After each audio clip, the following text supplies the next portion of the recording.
غیریت نہیں رہتی، محبت وحدت پیدا کر دیتی۔ اب اس کے بعد اگلی حدیث جو میں نے پڑھ دی، اس میں عبداللہ ابن مسعود رضی اللہ تعالیٰ عنہ فرماتے ہیں کہ ایک شخص آیا حضور علیہ الصلوۃ والسلام کی بارگاہ میں، اور اس نے آ کے عرض کیا، یا رسول اللہ،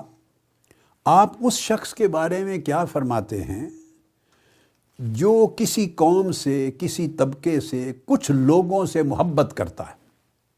کیف تقول فی رجل، آپ کا کیا حکم ہے، کیا ارشاد فرماتے ہیں اس شخص کے بارے میں احب قوما، جو کچھ لوگوں سے محبت کرتا ہے، ولم یلحق بہم، مگر اپنے عمل میں اور اپنی مرتبے میں اور قدر و منزلت میں ان کے برابر نہیں، ان سے مل نہیں سکتا۔ ان کا رتبہ بلند ہے، ان کا عمل بلند ہے، ان کے مجاہدات بلند ہیں، ان کی متابعت بلند ہے، ان کا زہد ورع تقوی بلند ہے، کرتا ہے ان سے محبت اسی وجہ سے کہ انہوں نے اللہ کے لیے زہد اختیار کر لیا، وہ اللہ کی محبت میں فنا ہو گئے، وہ آقا علیہ السلام کی متابعت میں فنا ہو گئے، انہوں نے اللہ کی محبت کو ہر شے پہ ترجیح دے دی، ہر چیز اللہ کے لیے اپنی نیت، اپنا عمل، زندگی، ترجیحات خالص کر لی، اللہ کے ہو گئے، سو اللہ ان کا ہو گیا۔ اب ان سے محبت کرتا ہے اللہ کے لیے، مگر ان کی تقوی میں، عمل میں، زہد میں، ورع میں، عبادات میں، طاعات میں ان کے برابر نہیں، ان جیسا عمل اور ان جیسا مرتبہ نہیں پا سکتا۔ تو ایسے شخص کے بارے میں کیا حکم ہے؟ آقا علیہ السلام نے فرمایا، یہ حدیث امام بخاری لائے ہیں، فقال رسول اللہ صلی اللہ علیہ وسلم المرء مع من احبہ۔ پوری بات آقا علیہ السلام نے سن لی۔ اب یہ نہیں ہے کہ کوئی اور کنسپٹ تھا، وہ کہنے پوچھنے والا کچھ اور پوچھ رہا ہے اور معاذ اللہ آقا علیہ السلام کچھ اور سمجھ بیٹھے ہیں، ایسا نہیں ہے۔ پوری بات سن کر جواب دیا، میں نے سمجھ لی تمہاری بات، تم پوچھ رہے ہو ایک ایسے شخص کے بارے میں کہ جو اللہ کے محبوب مقرب بندوں سے محبت کرتا ہے، اللہ کے لیے ان کے تقوی، طہارت، پرہیزگاری، عبادت گزاری، تابعداری، وفاداری کی وجہ سے محبت کرتا ہے، اور ہے بھی ان کی مطابعت میں، انہی کی راہ پر، ان کی پیروی میں، نیکی پر، تقوی، عبادت پر، اعمال صالحہ پر ہے، اسی راستے پر، مگر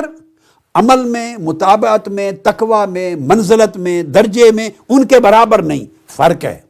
تو اس کا کیا بنے گا؟ آقا علیہ السلام نے فرمایا، اس محبت کرنے والے کو اللہ رب العزت قیامت کے دن اور جنت میں اس کے محبوب بندے کے ساتھ جوڑ دے گا، پھر بھی اکٹھا کر دے گا، جنت میں ان کو ایک ہی جگہ پہ اللہ پاک رکھ دے گا، ایک ہی مقام عطا کر دے گا۔ خواہ اس کا اپنا استحقاق کم مرتبے کا تھا، مگر اللہ پاک اس کو ان کے مرتبے کے ساتھ جمع کر دے گا۔ اب سوال پیدا ہوا، کیوں؟ عمل میں فرق تھا، اس لیے امام بخاری لائے ہیں۔ اس کے عمل میں فرق تھا مگر ادب تھا،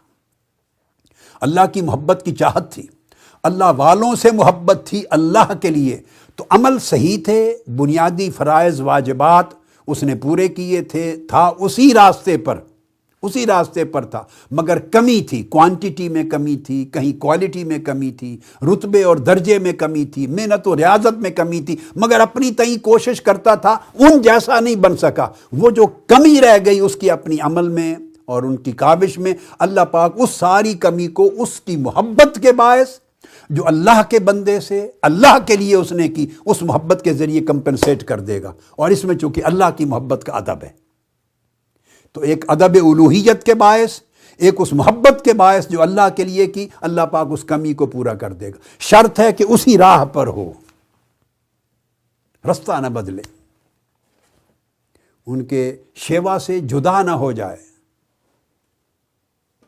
نیکی کی راہ کو چھوڑ نہ دے، ان کی مطابعت اختیار کرے، اپنی کوشش میں کمی نہ کرے۔ ٹھیک ہے، اللہ پاک نے اس کو ایکسیپٹ کر لیا کہ وہ اس جگہ تک نہیں پہنچ سکتا، وہ جو کمی ہے وہ اللہ پوری کر دے گا اس محبت کی برکت سے۔ اس کو بھی امام بخاری ادب کے مقام میں لائے ہیں کہ یہ جو محبت ہے اللہ والوں سے، اللہ کے لیے محبت کرنا، صالحین سے، اولیاء سے، علماء عاملین سے، متقین سے، اللہ کے محبوب و مقرب بندوں سے محبت کرنا اللہ کی خاطر، اللہ پاک قیامت کے دن بہت سی کمیاں اس کی پوری کر کے اس کے ساتھ ملا دے گا، بشرطے کہ وہ ہے انہی کی راہ پر، صراط الذین انعمت علیہم، انہی انعام یافتہ بندوں کی راہ پر چل رہا ہے۔